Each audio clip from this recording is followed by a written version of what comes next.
Hello out there in Packer Nation, and welcome to another edition of the Absolute Packer Podcast. We are on episode 66, which I am entitling Whooped by Grandpa Bay. We were beaten by a bunch of senior citizens down in Tampa Bay.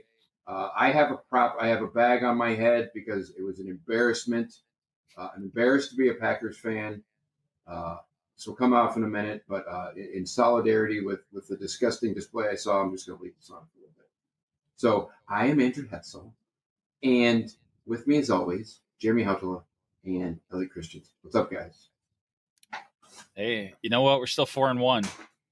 No bag over my head. Yeah, that was the extent of the props you're going to get from me. I'm still all in. Yeah, I don't know what to say. It was. I'm not exactly reading from the notes here, but the first 10 minutes of that game looked great. 15 minutes did. Yeah. I mean, I'm trying to think of the last time I watched a game that turned so sharply, so fast.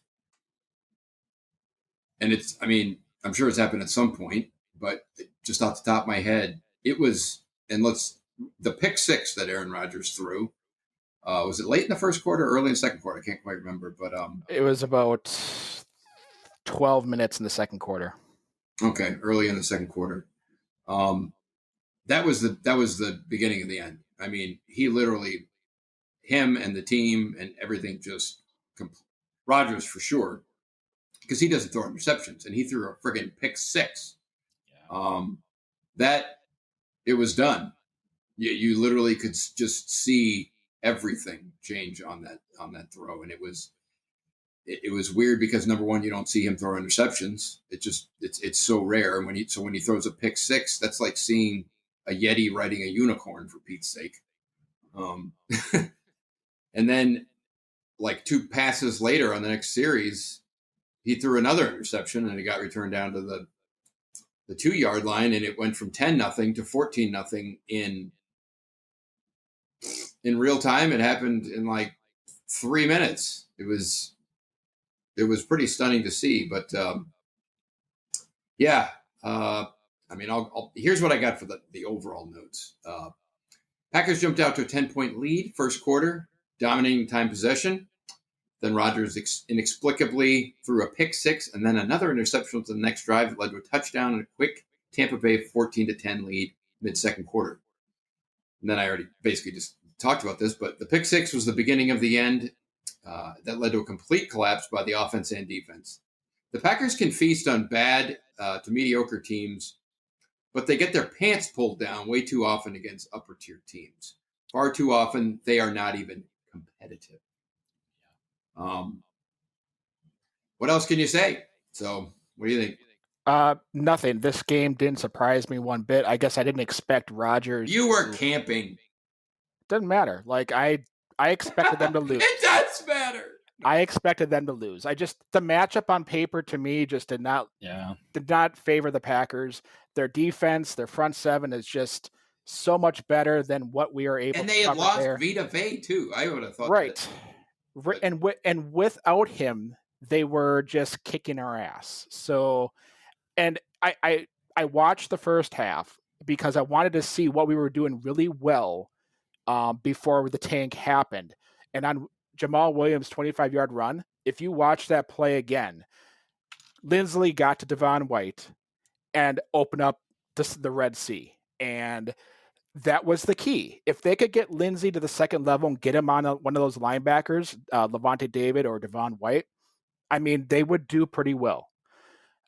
When there were so many plays where they were getting in the backfield, and that's when Lindsey could not get to the second level, whether he was getting knocked by, a Tampa Bay defender or something else. Like, that was the key to the game, was Lindsey getting to the second level, and he could not on the majority of the plays. But I mean, now you're talking. Sorry, but you are talking basically running plays. Yes, running plays, not necessarily pass, but yeah. No, if Lindsey's going downfield on a pass, we're going to have a bunch of illegal man downfield. So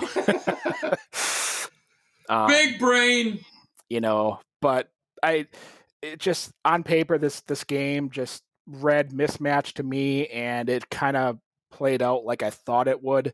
I guess I expected them to continue the trend that they started the game out on, which was, they did use some play action.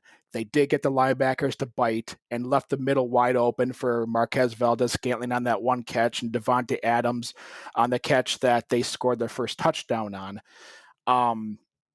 But then after that, they just vacated the game plan. Like, they just wanted to go downfield. And it wasn't so much, I don't think it was a LaFleur thing. I think this was more a Rodgers thing, where he wanted to hit the home run so that he could get that momentum changed. I think he was just so dead set on changing the momentum of the game. Yeah. And he couldn't.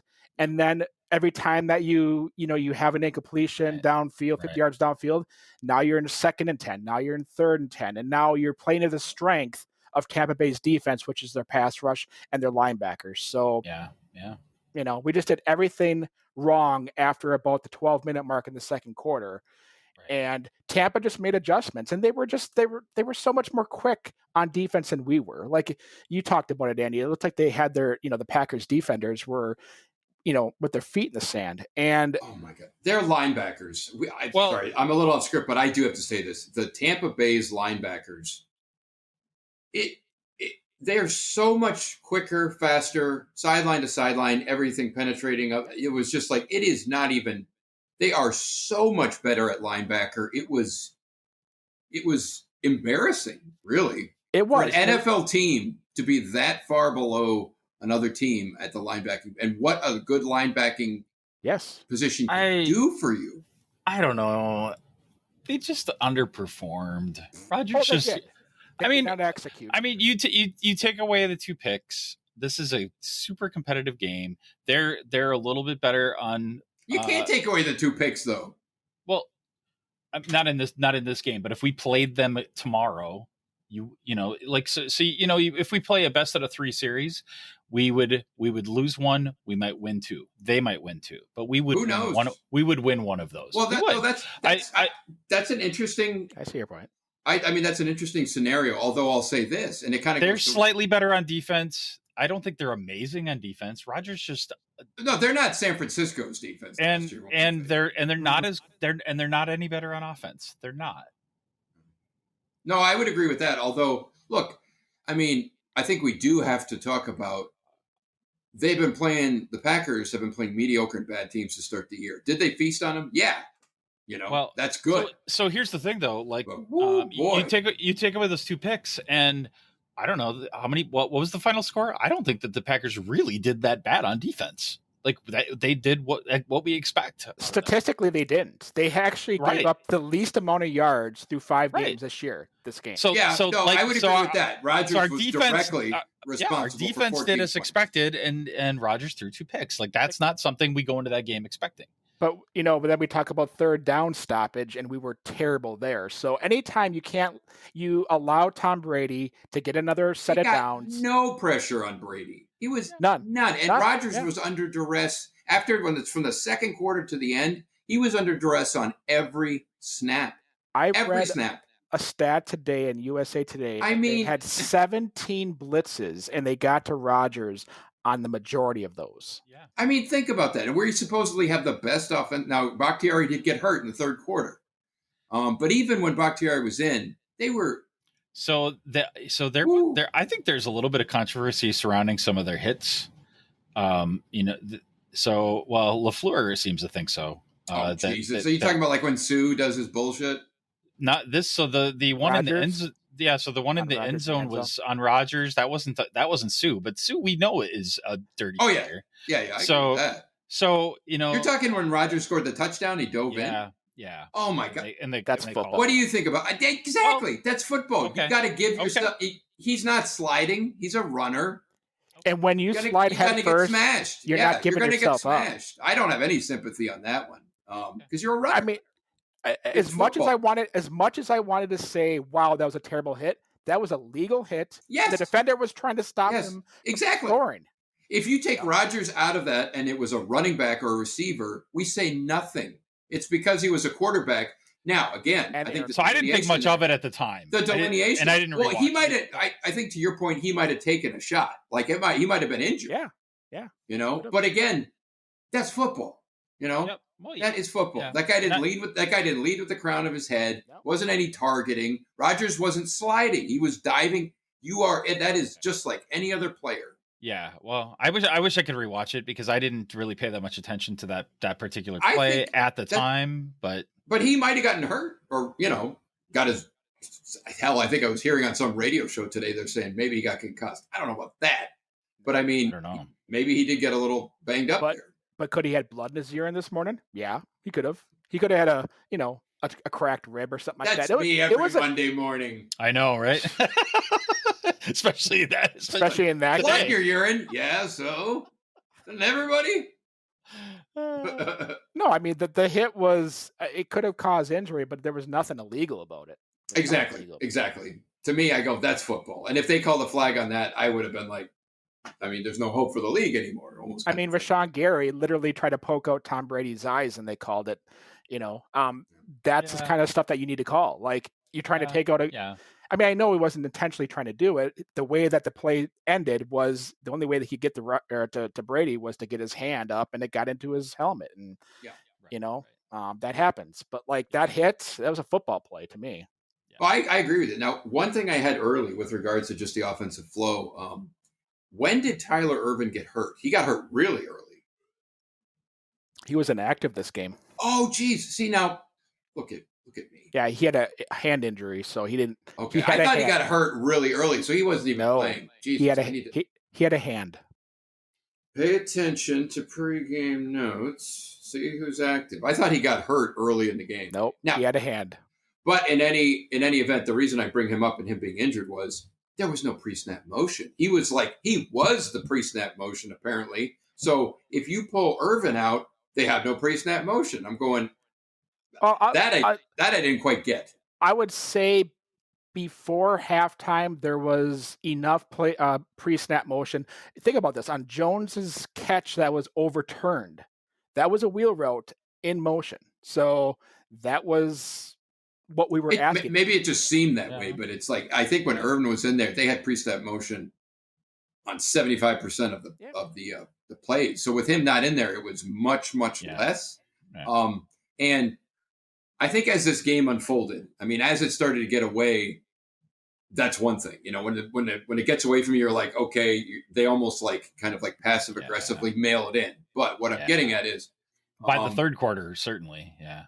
But what I'm getting at it, look, they have Devontae Adams, which we'll get to in a second. Yeah, more about him. But who else do they have for pass catchers? I mean, Robert Tonyan had been coming on, but he's still an undrafted free agent. Where I'm going with this is, I think LaFleur and to some extent Rodgers had been doing a great job scheming the guys they had. That's it. That's how they're overcoming a lack of playmakers. But then when people figure that out, or you lose a guy. Well, and that's why they were so successful in the first quarter. They were scheming guys open. And that's the problem that happened as the game started to get out of hand is it's hard to scheme guys open when the pass rush is getting to Rodgers so quickly. You make yourself one-dimensional when you take away two facets of your offense. And they literally took the rush offense away from their cupboard. If you make yourself one-dimensional, I'm sorry. There's no defense in this league that's not going to take advantage of that. And this defense was too good to not take advantage of that. I agree. Scenario. One thing that was surprising, and maybe it was just a confluence of everything, again, with the pick six, it was like the collective team went, but the Packers had basically the best offensive line in the league, damn near, coming into this, and they got their ass kicked. Now, Bakhtiari got hurt. I did talk about that later. If there was any chance of this game remaining competitive or having a chance to win, it went out the window when Bakhtiari went out. It was done. It did. But you know what? Billy Turner had a horrible game. Turner isn't good. He gave up 6 pressures. Yes, he's not good. Even Jenkins. That's a bad contract. Gave up 4 pressures. That was a bad signing and a bad contract. The offensive line did not have a good game. They're going to have that, I guess. But I mean, I think it's one thing. I guess what I'm trying to delineate is it's like you can have kind of an off night. This was beyond an off night. They got their ass kicked. Well, just think about this. Think about last year. We came back from the bye. Who did we play? We played the 49ers. We lost by 29 Was it points. 49ers or was it It was the 49ers. The Chargers. It was the 49ers. Okay. We lost by 29 points. Yep. It's concerning the trend that this team is starting to take, and I had that as a note. But the concerning trend that I'm having, or I see, is when we have a bye, it seems like we are in a haze when we get back into it, and it takes us at least a game to kind of get out of that haze. But the concerning trend that I'm seeing, and I don't know if you guys are seeing this, but when we get into big games like that and turmoil starts, I see a very soft team. I see a team that doesn't have the fortitude to overcome. 100%. And I even look. I don't know about you, but I think I saw that in the latter tenure of McCarthy's career too. We're not just talking about LaFleur. We're talking about basically 2015. This goes back years. Yeah, where the Packers are and have been under, I'll say, the Thompson-Goody regime, for lack of a better term, have been a very finesse team. Are they skilled? Yeah. Have they had talent and some, maulers or whatever here and there? Yeah, but by and large, they're not a pound you in the mouth team on either side of the ball. They are a finesse team. Right. And when they get punched in the mouth, 9 times out of 10, I shouldn't say 9 times out of 10, that's not fair. But look, when they go on the road in big games, they get their ass kicked. It's been non-competitive almost way too many times. Yeah, I can think. LaFleur is 17-4, and he's been great. His superlatives far outweigh his negatives, or his positives far outweigh his negatives. But when they lose, and they're like not even competitive, and that is weird. Right, but let's look at how we've lost. Okay, for example, now we had a terrible interception. They scored more points. Gotta stop that. Well, right. So, what changed it for Tampa yesterday? Right, they were down 10-0. An interception, pick 6, and then an interception on the next possession. Game-changing plays like that swing the momentum wholeheartedly. Incredibly, yeah. And that's what happened. Like it and we did not respond well to that. Rodgers, I got to be honest. I mean, I really was the pick. I mean, look, the interception / pick 6. I'm almost saying they're two different things. It's one thing you throw an interception, but to throw a pick 6 for him, it's like it is so rare. It's happened 3 times in his career. And I mean, I was surprised that it just mentally it sunk him. Yeah. I mean, it sunk him. His body language as you were watching him just kind of sit there and be like, what the heck just happened? Like, his body language. You could see how tentative he was. He was seeing ghosts. He was seeing phantom pressure. He was scared. He looked scared. And I was just stunned. I was like, because he went from elite to mediocre. Like that, it almost looked like. And he almost had another pick. Did you see that one where Tonyan was wide open and he threw it 3 yards off the mark and Winfield, it just bounced off his hands. When they had the camera behind, I was like. But, I just get back to the original point that I was trying to make was what changed the game for the Buccaneers? 2 huge plays, 2 turnovers. Yeah, huge plays. Now think back to this. We lost the 2016 NFC Championship to Atlanta, and we got smoked 44-23. We lost 2014 to Seattle because we just kind of caved towards the end. What would have changed the balance of those 2 games right there? A defense that could have made a turnover, made a stop. Those types of things change momentum, and we don't have that currently. And we need the perfect storm to be kind of molded for us. No, and that's not how football works, because you have to be able to weather the storm, not just, okay, the storm is sunny and it's going to be this, and this is the only way that we can win. No, that's not how it works. I agree. And, when it comes to the defense, and I put this in the notes, they're not going to win you a game. At best, they'll hold the game for a bit. They're not going to win it. And when was the last time a Packers defense dictated a game to a good team. They last year, first game of the season. So passive. All this zone and big cushions and no trickery, no disguising. I mean, they are so they almost refuse to dictate to an offense, any offense. Oh, right. And if they're playing a good offense, forget it. Yeah, and I think that's troubling. Who calls a play? It's just who calls a plays on defense? That's a blind man. That's your source of That's your source of contention right now. Is Mike Pettin does not have confidence in his defense to just go man up and say, you know what, if you beat us, you beat us. No, he wants to keep everything underneath and not let teams beat him over the top. Not that I have a problem with that, but when you have a game like yesterday, they needed a big sack, a big turnover. That wasn't happening because Zadarius Smith wasn't getting there, Kenny Clark wasn't getting there, Preston Smith wasn't getting there, and then they were given everything underneath under 10 yards. A 3rd and 2 play that I sent you guys that picture of. Yeah. They had the whole underneath to pretty much do whatever they wanted to. You know what they did in that play?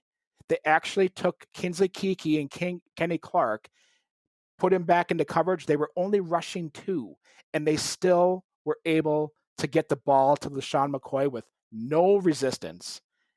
And it was a first down and then some. It was, I mean, to me, you go back to your point, Andy, I am a person that wants to bring the game to the opponent. I don't want the opponent to bring the game to me. And I don't see that happening. No, I agree. Now, you bring up an interesting point in that, when you said the thing about Pettin, he wants to kind of keep everything underneath. So this gets back to that age-old discussion. Is it Jimmy's and Joe's or X's and O's? And it's like, when I hear you say things like that, it makes me think Pettin's over there. I don't think he's very good to begin with. I don't like his scheme, but at the same time, scheme is maybe dictated by players. What I'm saying is, if he's saying I don't have faith in my players, then they don't have good players. You know what I mean? I can't say that, but I can say that they have players right now that do not thrive in a system that Pettin wants to play. And that's just goofy. I mean, I don't know about you. Their safety play it's hard to watch. It's hard to watch. I mean, I don't know if you could just pinpoint to the safeties. Their whole the only defensive back who's worth a damn is Jair Alexander. And I mean, I'm being kind of hard on Kevin King, but almost by default, he's always hurt. I mean, if he was more available, I'd probably give him some more leeway, but he's hurt more often than not. He's never at 100% when he's barely in there. So it's like both their safeties are just completely underwhelming. And again, I'm not looking for Hall of Famers out there, but they're just right. It's just kind of a microcosm of that passiveness. Like I said, it's like I've never seen them, or it feels like it's been forever, where they're dictating to an offense. They're just kind of like they are letting the offense. They're like, okay, we're going to hold this up, and we're going to we're going to bend but not break. That is our, And just think about this. In yesterday's game, how many tackles behind the line of scrimmage did their linebackers make on our running backs? Oh my God! They had 7 tackles behind the line of scrimmage. Have we seen that in one game in our lives? I don't remember it. I've seen that maybe in a season. That's concerning. Like we get back to taking it to the opponent. We don't have the whether it's the scheme or the players, we don't have linebackers at the second level that can do that. That's a problem. No, I agree. I tend to think it's kind of a combination. I think they're lacking. I mean, another weird thing about the game in general is, okay, you have a bye, you're rested. Davante Adams comes back. Kenny Clark comes back. And you're like, those are 2 great, should say, Davante Adams for sure. Kenny Clark may still be ascending, but they're both great players. And, I mean, Rodgers was forcing him the ball. I think Davante was fine. Kenny Clark, he might have got outplayed by Montravius Adams.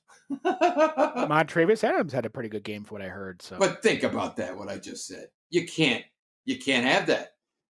Because Montravius Adams played okay, and Kenny Clark played worse than that. But you're asking other players to step up, and that's what Montravius Adams did in the limited amount of snaps that he had. And that's you do want your supposed damn near all pro nose tackle to make a freaking difference, and he didn't do anything. Yeah, you're right. Now again, there might be some rust. So it's kind of to Elliott's point, they collectively laid an egg, and there was other extenuating circumstances. And I'm not saying the sky is falling, but I guess it goes back to this for me.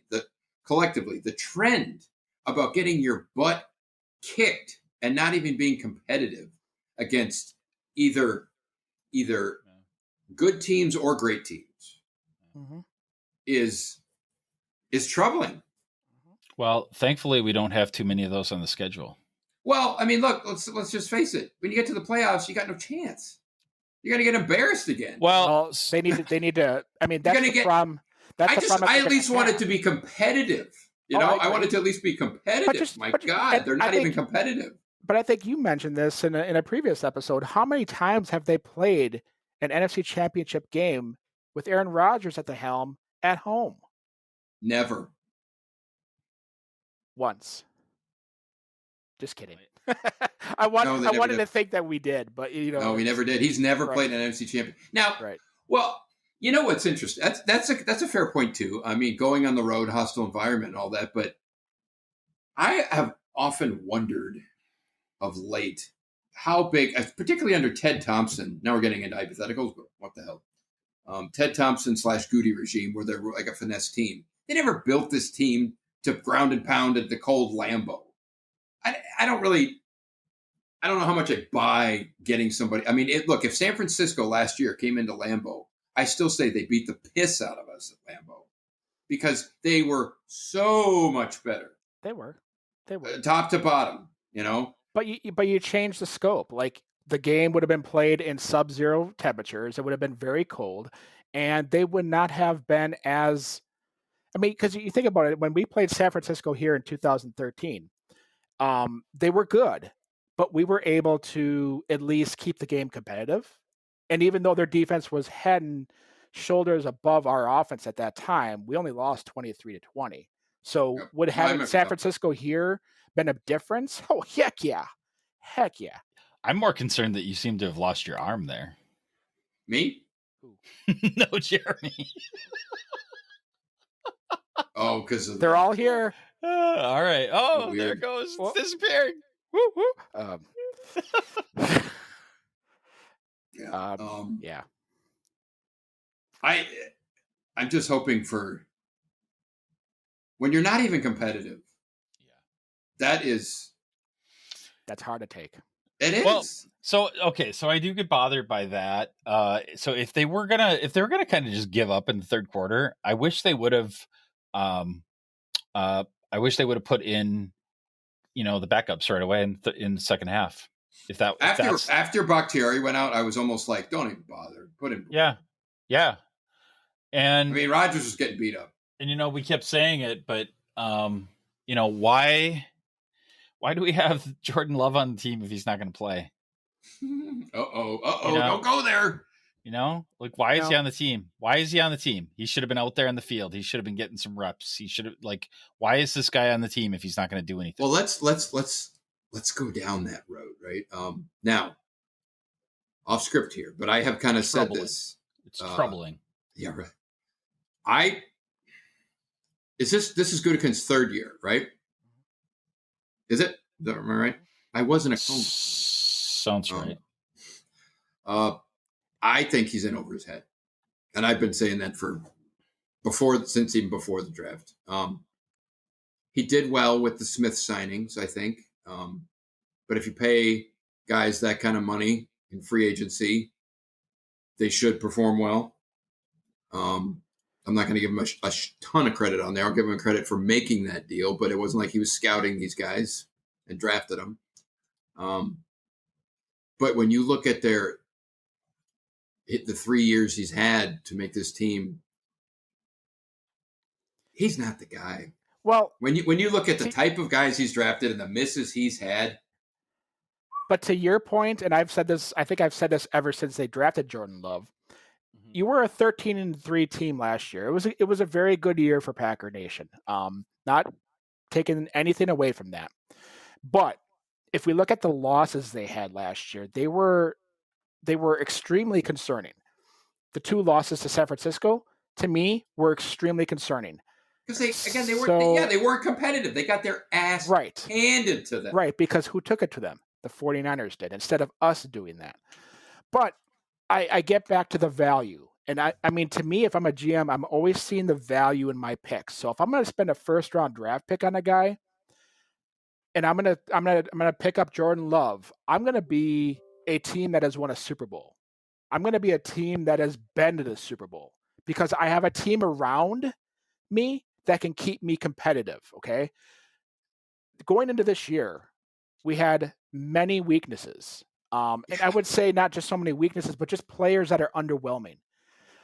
You talk about Kenny Clark and why he doesn't make a difference because he's constantly the focal point of offenses. So is he got hurt. So is Darius. He was going to be rusty to begin with. I'm being too hard. No, but what I'm getting at here is okay. When we were trying to stop Tampa Bay's defense yesterday, who could we pinpoint?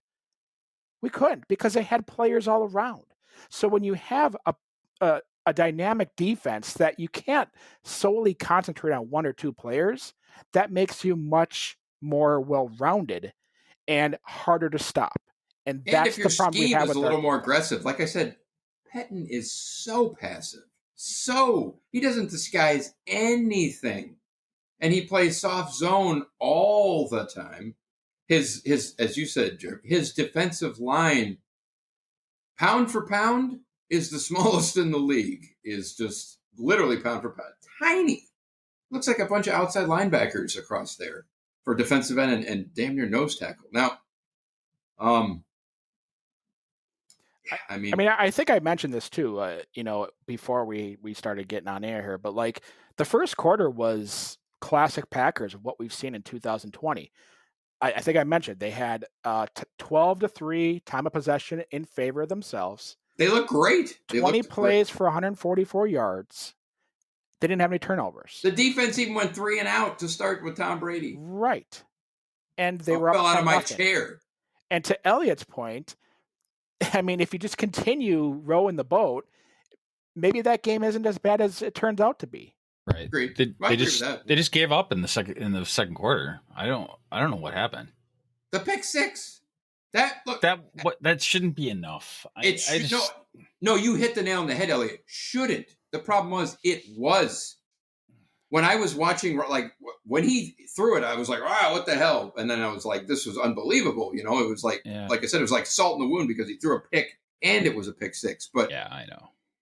This team too, with Rodgers, they go typically collectively, whatever you want to say, they kind of go as he goes. And man, if they looked at him and they knew, and he was just like, "Oh shit," the rest of the team is just going to be like, "Oh shit." And I was surprised, but that. And then, again, the guy never throws interceptions. And then he threw 2. Now, the other one was, quote, contested. But when you look at the replay, and I remember distinctly watching the screen of the replay, he shouldn't have thrown that ball. He was Davante Adams was blanketed. Is Davante Adams a great receiver? Yes. Was he probably better than the cornerback who's covering him? Yes. But he was blanketed. And Rodgers does not throw a freaking quick slant into tight traffic with defenders all around. So what I'm kind of getting at there is, are the chances of throwing an interception there low for Rodgers? Sure. Other quarterbacks, I don't even think. Where am I trying to go with this? I guess it was 2 picks in 3 passes when the guy never throws interception. So I guess what I'm kind of saying is the pick 6 was the beginning of that. When he threw the second interception, done. Dunsky. He had to have been like out of body experience. But this is where I kind of. And that's mental toughness is what I'm getting at. It totally is. And this is where I kind of place the blame on the coach now. The coach, and I'm not smacking LaFleur here, but. I've seen that porno. But offensively, they got away from everything that worked in the first quarter. They got everything away. They got so far away from that. They were going downfield. They were chucking the ball. Whether LaFleur had to tell Rodgers, "Hey, stick within the scheme. I don't know what it, if you look at that, like Rodgers, it seemed like it was audibling out a lot of plays and just saying, you know what, I'm going to chuck it downfield because I. Now, this was after the interception? Yeah. After both, I should say, yeah. Well, I should say the second half. It sounded like when I was listening to the game on coming home, it sounded like, Larry McCarron was saying, wow, Rodgers is going for it all. And they don't need to. Like, the game is within reach. And all you got to do is just, if it's a middling downfield to score, that's great. But you're down 28-17 and instead of 28-10 and being 3-0, No, it's interesting. But you know what? You damn near get to your point about the hero ball stuff. His head might have already been in a bad spot, but you got to think in the back of his mind, he's also going, our defense ain't going to hold this. We're already down 11. Screw it. Right. This dinking and dunking stuff isn't going to be enough because they're not going to hold anything. Right. But, if you keep the game plan within check, the score doesn't get outlandish like it did.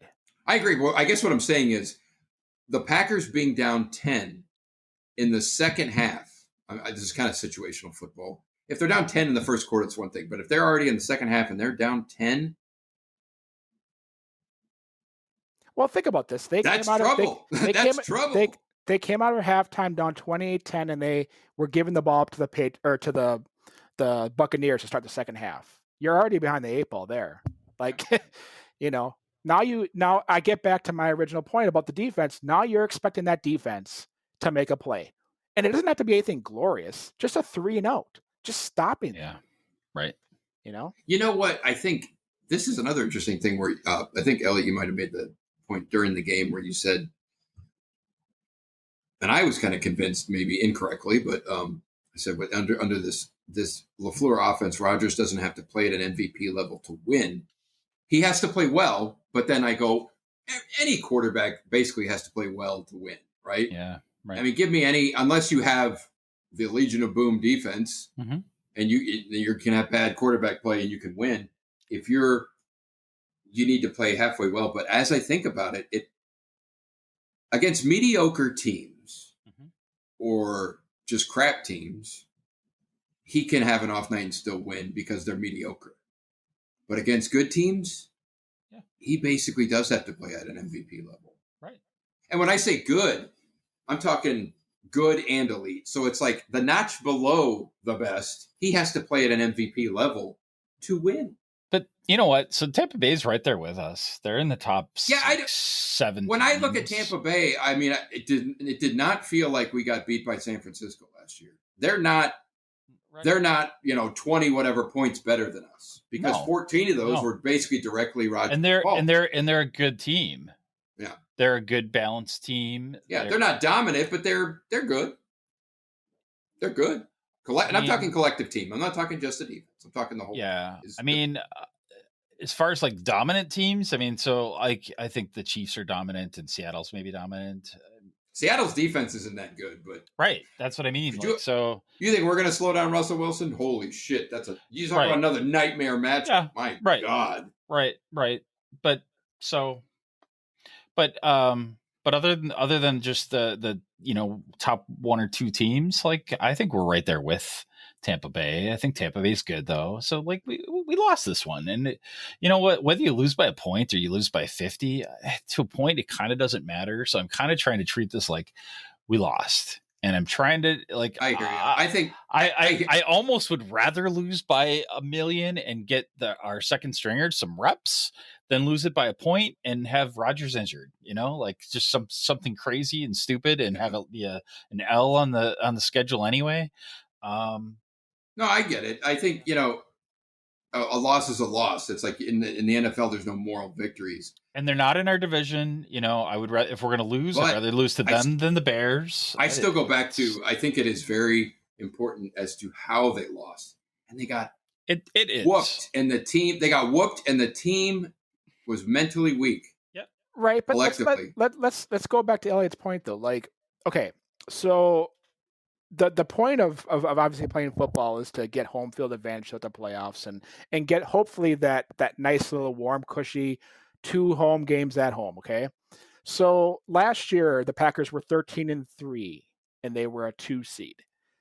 what games would have put them over the hump and made them a number 1 seed? Beating San Francisco. Well, Eagles. Right. You could say beating the Eagles. Yeah, that's a good point. Just as long as they would have won an NFC game, like the Eagles, the 49ers, whatever it may be, that would have put them at the number 1 seed.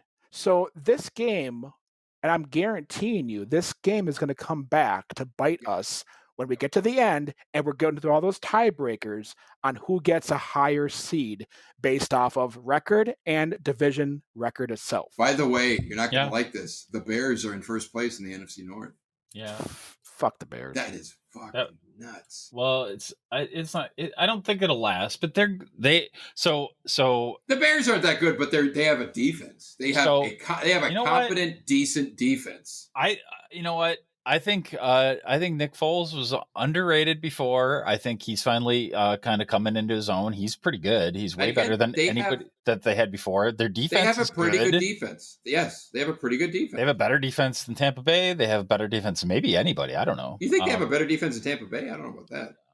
Well, I don't know. They beat Tampa Bay. I mean, Tampa Bay has a good defense. Losing Vita Bay didn't help, but they have a good defense. Yeah. Yeah. I don't know what a good defense is because we've never had one. So, what a good defense is? What a good defense is you guys only gave up 687 yards. Holy cow! I'm kidding. No, we know what a good defense is. We've lost to those teams.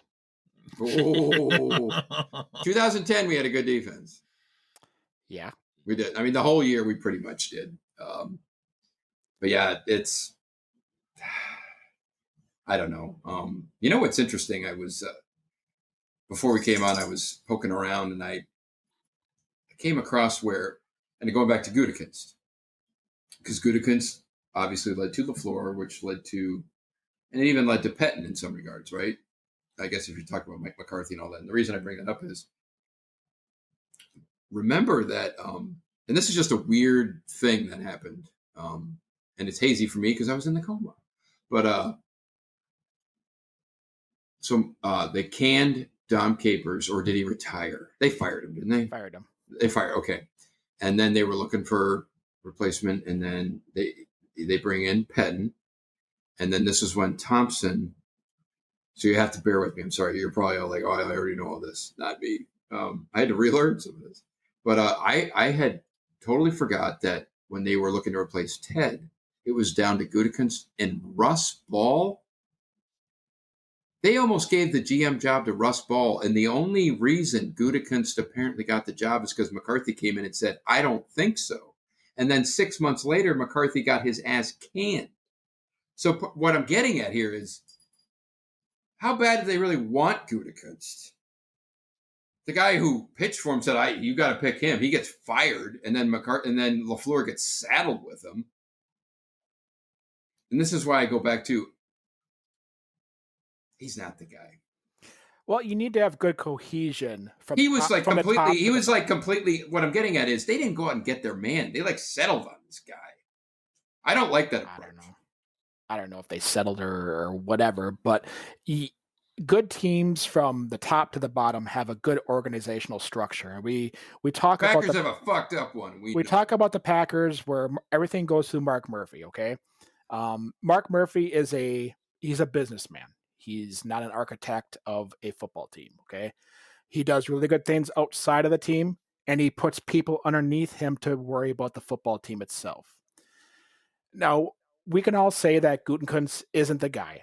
I'm not going to say that yet, but what I want to say is, so from the head coach, let's start at the bottom. You go from your defensive coordinators, offensive coordinator, your special teams coordinator, to your head coach, to your general manager, your player personnel people, okay? They all have to be in harmony. They all have to think alike. Okay, we want this guy. We want this guy. This is how we want our team to be molded into.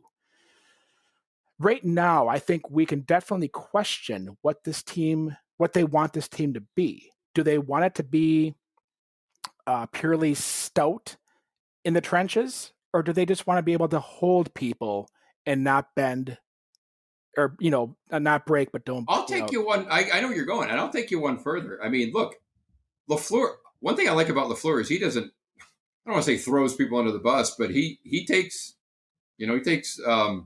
full response, but he takes responsibility when things are bad, and he doesn't mince things. And I've heard him at least 3 times passive aggressively in post-game press conferences throw Pettine under the bus. I don't think he likes Pettine. I get the sense that he doesn't want him and he's saddled with him. So when you talk about being on the same page, I'd love to be a fly on the wall to know what that's like, because I don't see that. Well, let's take this off season, for example, and he brought Pettine back. What about last year's ending made him a candidate to want to be pulled back into the reins? Well, this goes back to that hokey reporting structure. For all we know, LaFleur was overruled by Gutekunst and Murphy. Yeah, could have been. It wouldn't surprise me. Could have been. I don't know. And again, what that goes back to, now we're really going down the we're getting red pilled here. No, look, Jeremy, you and we had a discussion on this. I think it was just like a chat on Slack or something a few weeks ago where we were talking about the Packers as a brand and what they value more than anything. And I think since post Ron Wolf, we'll call it that, post Ron Wolf, more than anything, they valued continuity and being competitive. I'm not saying that's wrong. I'm saying that's what I think it is. And I think every little decision that they make, when I say little, some of these are big that I'm calling little just for the sake of this argument. They're not hair trigger with hiring and firing guys. That's a part of that continuity philosophy. That how that is perceived around the league and with the fans and with everything and with the brand, the G, I think it all comes into it, So there's a part of me that really does think that, yeah, he had a bad game. We're not going to dump him, though. We don't do that. Now, if things continue on their pace this year, is he going to come back? I doubt it. But I really do think that kind of continuity and, again, it's a philosophy kind of a thing. It's like they're not going to be all in and then suck for a few years. When you have a Hall of Fame, you know what I mean? They are more interested, and I really think they value more and this is maybe more so from a business perspective than just a sports team perspective, that they don't want to be 4-12, 6-10, 6-10, 6-10, and then have a 14-2 year. No, they want to be 10-6 right. and 11-5, and always be around that. And again, mix. I'm not saying that's wrong, because that's one way to do it. Because let's be honest, if they went all in and they didn't win a Super Bowl and they're 4-12, 4-12, 5-11, 6-10, people are going to be mad as hell. Let's not, So right. It is a philosophy. It is. But you know what? We have to think back to when the Packers were one of the worst, where they were the armpit of the National Football League back in the 70s and 80s. And we couldn't field a competitive team if a flea bit us in the butt. Like it was just not even there. So I've heard horror stories. Yeah. Ron Wolf came in the fold, changed that whole momentum structure. And why they gave him all the power. They weren't splitting it up between all these middling clowns. And that's what I'm getting at. So your general manager is responsible for constructing a team. He needs to have full authority, full scope over that. Agreed. You cannot be like a doll in a play, where you string whatever like arm you want to pull up or whatever. Like you need to have that GM in there to make the decisions. Master of puppets. Master of puppets. Right. You need to have that GM in there with full confidence that he can do the job. And if he can't, then you bring somebody else in. Atlanta just made that change. They didn't have confidence in Dimitrov. They got rid of him. I mean, they're 0-5, 0-6. So they are kind of like on the other end of the spectrum where it's like you get the feeling they kind of went all in and then they didn't get it. And then they're like, right. But I go back to after Ron Wolf, who kind of led the Packers, and it was Bob Harlan. And Bob Harlan was around for many, many dark years. Okay. Yes. And I think he saw the light at the end of the tunnel when Wolf finally brought a Super Bowl championship here. The next year, they were so close against Denver. But I think I think the organization itself was very happy that happened, and they just wanted to be in the conversation every single year versus being, like you're talking about, being 14-2 1 year, 3-13 the next year. And I think that is something that is top structurally the goal with this organization. And I don't think they don't want to mortgage necessarily the future. Wrong. They don't want to mortgage the future for today. They want to make sure that the future is still bright. It's one way of doing it, right? And that's what way I kind of see it. I think it's one way of doing it. Also because, there's no guarantee any season. And, I mean, you're always one injury away from catastrophe for the season. Yep, so I think it's definitely better to hedge your bets a little bit. You know, what's another interesting thing you were bringing up? You were talking about Ron Wolf, and one thing Ron Wolf was good at. I mean, he was a great talent evaluator. He was a good leader, all these kinds of things. But he also, when he made a mistake, boy, howdy, he moved on from it. And even if he himself knew he made the mistake, he moved on. And let me put it this way. He didn't hem and haw over it. Yeah, and he would be like, man, I screwed up. But he'd get him out of there. He'd cut that crap out before it got out of hand. And what I'm getting at is, I mean, if Ron Wolf or a Ron Wolf disciple, GM or whatever, was here, do you think Oren Burks and Josh Jackson would still be on this team? Probably not. No, there's no probably. No. We're talking, that's a second and a third round pick that are glorified special teams players that they are desperately trying to get into the starting lineup. It ain't happening. And so I think that's the problem. Who do you replace them with? Okay, I agree. We're to a point. That's always the question on any of these right. things. I agree with that, but you do have to admit you have a problem before you can move on from the problem, is kind of where I'm going with that too. So yes, to your point, you have to you can't just be like, and then not have a plan, but you also can't, a goal without a plan is a wish. And they just have this wish that these guys are going to get it when the NFL, it ain't happening. Josh Jackson and Oren Burks are not NFL caliber players. They're special teams guys. Josh Jackson had a terrible game. Yeah, he did. And Oren Burks is a special teams guy. But those guys are drafted high. You know who Josh Jackson reminds me of, though? He reminds me of Casey Hayward. He reminds me of me.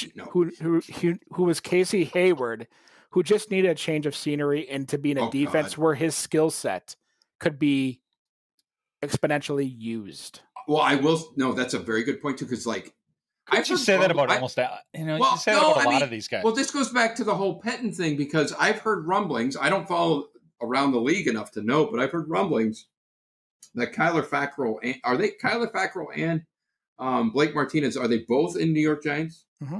They're starting. Now, the New York Giants are not a good team. We know this. But apparently they are both playing very well for the Giants, which leads me to believe they were miscast. Square peg, round hole out here. Well, not given a chance. So was Casey Hayward and Micah Hyde. Well, that was Dom Capers. Doesn't matter what era. Well, I'm talking about existing. We've been doing this for many years. I mean,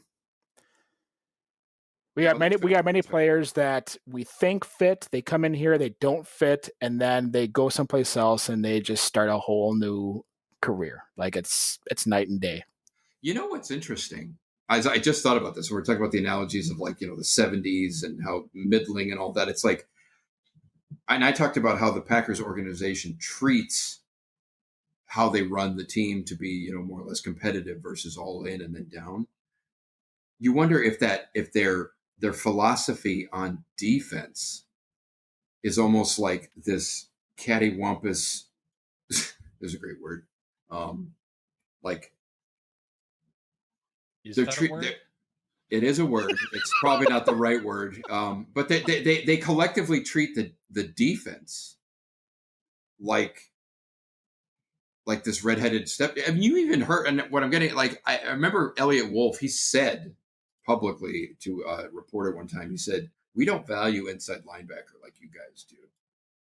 And what he said that, which makes sense because they're sure as hell they show they don't. So what I'm getting at is the collective organization, not just the coach or, we're talking up to Murphy and whatever else. They look at the defense and they go, so here's the analogy. I think this would work great. You have Elliot Wolf saying to a reporter, we don't really value inside linebacker like you. So then they go up to Mark Murphy, and Mark Murphy says to the reporter, we don't really value the defense like you guys do. You follow me? Yeah, but they're rolling their eyes. But Mark Murphy doesn't talk about the team in general. He's. I mean, obviously, I'm being tongue in cheek, but I just don't like. And maybe we're just being too hard on him. I think we are. Yeah, because like you said, I mean, when you look at stats, don't tell all the story, but they tell some of the story, and their stats as a defense aren't that bad. But when you do have the eye test, and the eye test says, when we need it from this defense, we ain't never going to get it. You know what I mean? Yeah.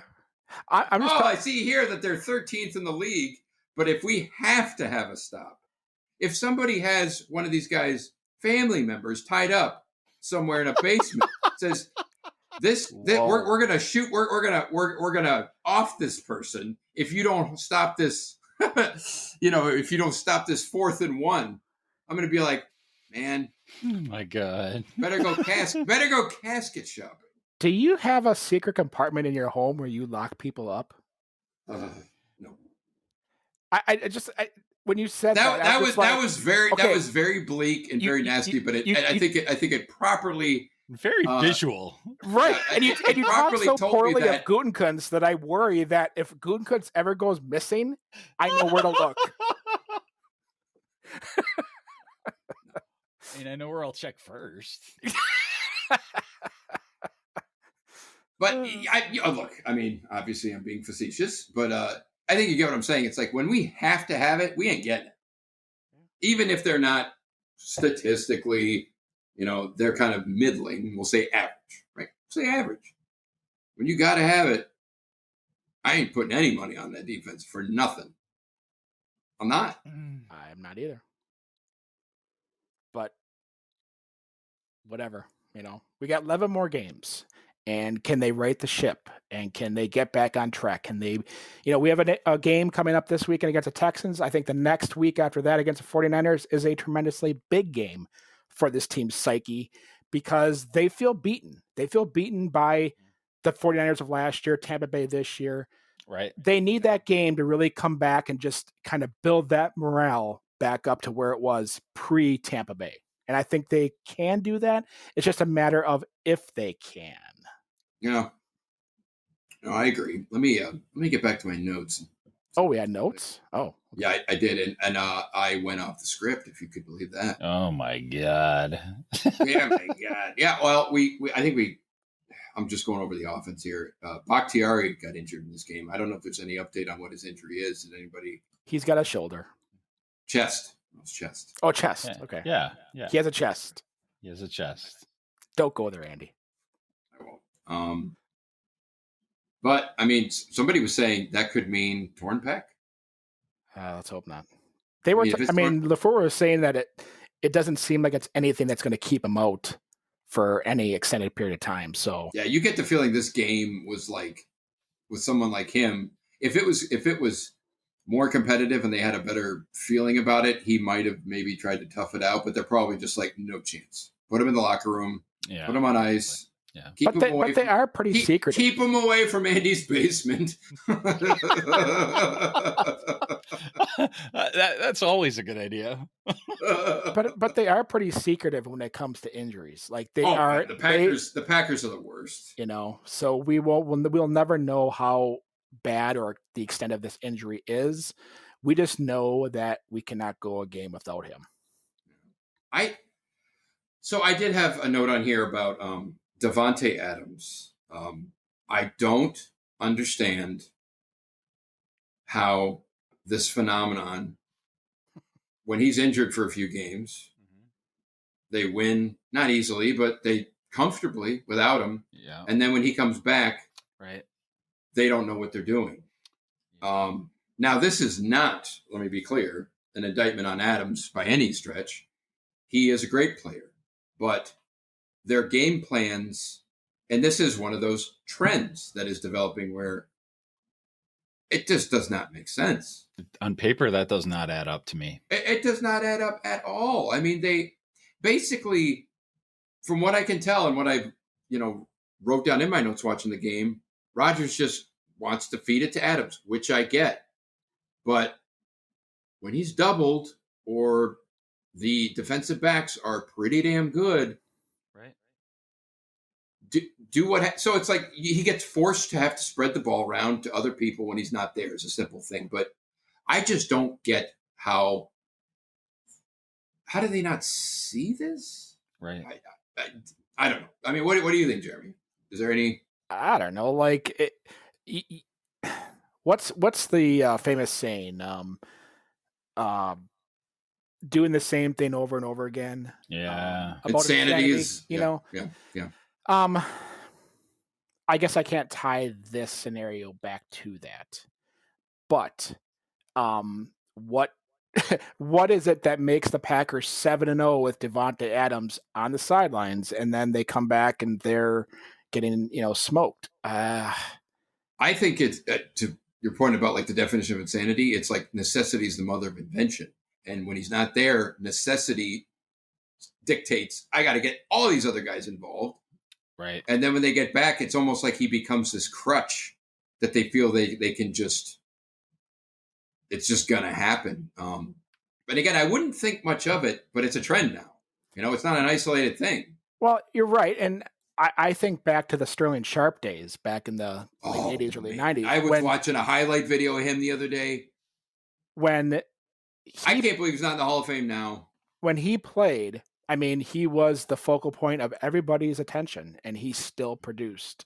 Well, he was an all-timer. I'm sorry. He was. Yeah. Had he not got hurt, he might have been top 5 all-time. Yeah. All-time. But when unbelievable how dominant that guy was. Right. And so what do you do when you have dominant players like that? You put them in position to make plays. That's the same thing that you do with Davante Adams. That's fair. So, I mean, do we shift the focus from saying 10 guys and then just go back to Davante Adams when he comes back after being, hurt? Yeah. I mean, that's Aaron Rodgers then. That's not nobody else. That's Aaron Rodgers just saying, I trust Davante to do more than anybody else. Yeah. And I mean, maybe we're overthinking it or whatever, but it just seems this offense under LaFleur does so much better when you spread it around and you have the pre-snap motion and you're dumping off and things like that. You would think that once you get that going, he's going to get open at some point. Mm-hmm. He's going to be able to take shots. Those things will present themselves simply because you are spreading the ball and they have to account for these other people.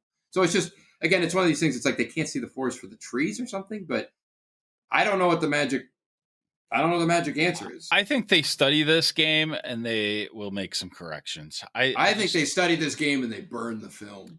Maybe, but I honestly think that they're not. I think they're gonna look at this and they're gonna be like, we can't let this happen. This can't happen again. And I think there's a lot to take away from this. That if they were moment. Yeah.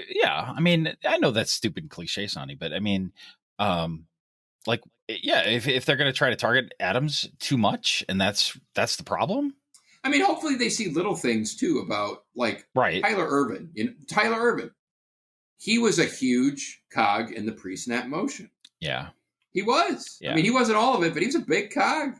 And it's like you almost need to be like, okay, we either need to cross-train some of these guys. Yeah, if they have to back away from all that kind of stuff. Yeah. I mean, I'm kind of like, if Tyler Irvin goes out, the pre-snap motion goes away. I'm like. Right. Well, if your scheme is dependent on personnel, that's a problem. The personnel should always be dependent on the scheme, and that's how you need to kind of look at your team. I mean, you got to have kind of a mix, but your point's taken. Yeah. And it's kind of like, who was it?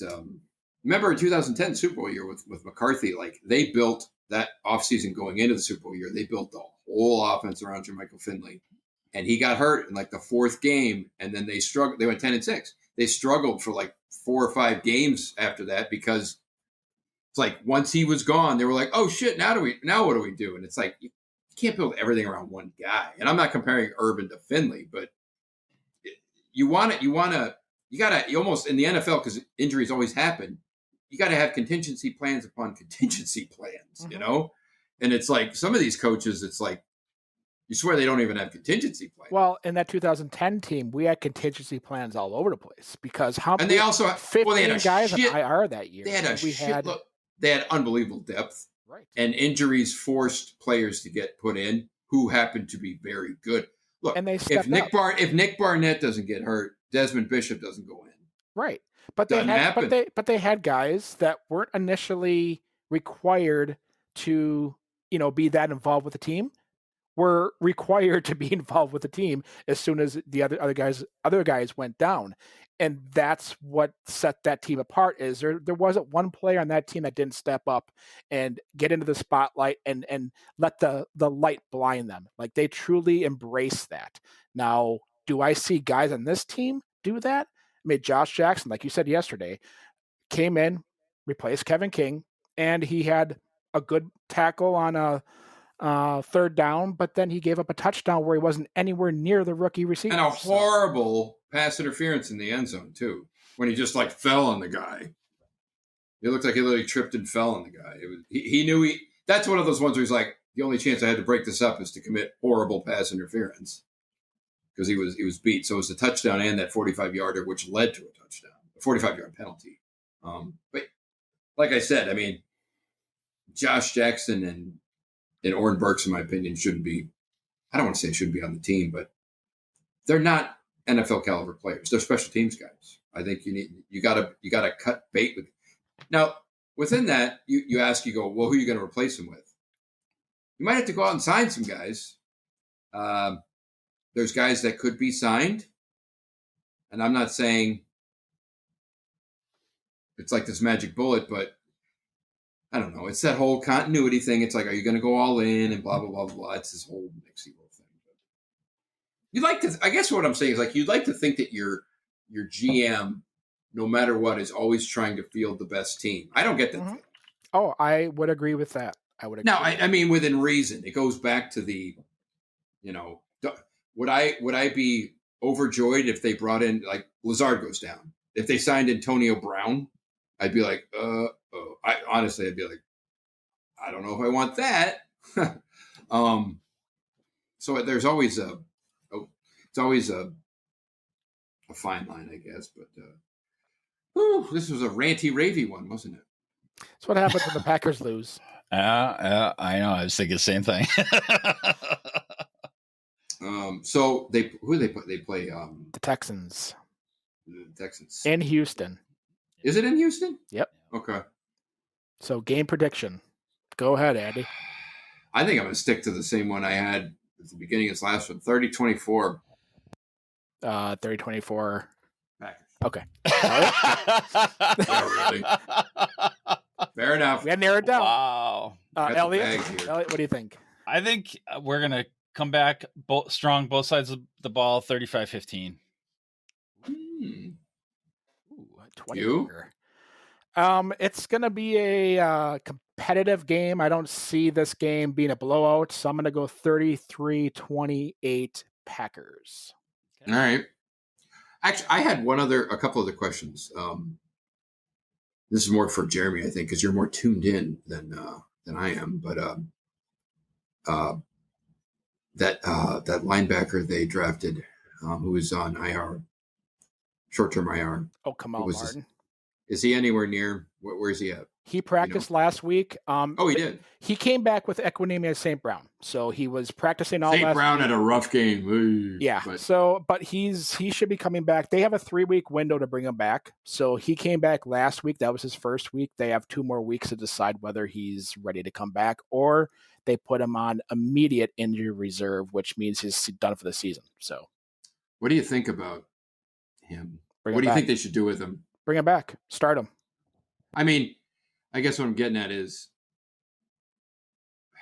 they probably don't have a choice that they're going to have to ease him in no matter what, because he's a rookie and he was injured. Well, and look, before he got hurt, they were planning on having him start. So yeah, he was doing pretty well from what I understand. That was a damn shame. It sucks, but And then the other one was Lazard. What's his timetable? He's going to be out for a while. We're probably talking for the rest of this month and probably a good chunk of November. So that's like 6 weeks. Mm-hmm. Think so? You think it's 6 weeks? Yeah. Yep. Well, so yeah, their wide receiver depth chart is now Adams, MVS, Shepard, Equanimous St. Brown, and Malik is he SP3? Oh boy, it's okay. This game will be fine. We'll be fine. And Tonyan, I think Tonyan got hurt, but I think he came back. He got kind of like, you know who we could really use? Sternberger. Man, he's been the disappointment, but yeah, whatever. All righty. Go Pack, go.